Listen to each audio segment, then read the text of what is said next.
ሰዎች በድካም እንዲጸኑ በአጥፊነት እንዲኮሩ አይደለም ልቡ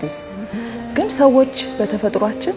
በኢትዮጵያዊ ስነ ምግባርም ከነኢትዮጵያዊ ስነ ምግባራችን እናጠፋለን ተሳሳቾች ነን ሰዎች ድካም ያለብን ነን ስለዚህ እኔም አልደክም ነኝ ሙሉ ነኝ ሰላም ነኝ የሚል ከነ ሰላሙ መኖር ይችላል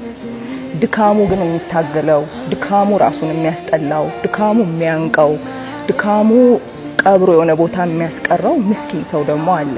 እኔ ለዛ ሰው ነው ያፍኩት ለማጽናናት ከናንተ ጋር ነኝ ለማለት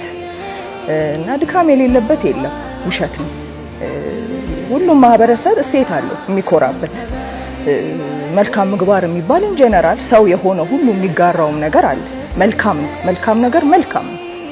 ግን በሁሉ መልካም አንሆንም መልካም ጎን ይኖረናል ደካማ ጎን ይኖረናል መልካምን ነገር እንፈልጋለን ከመልካም በታች ሆነን እንገኛለን ስለዚህ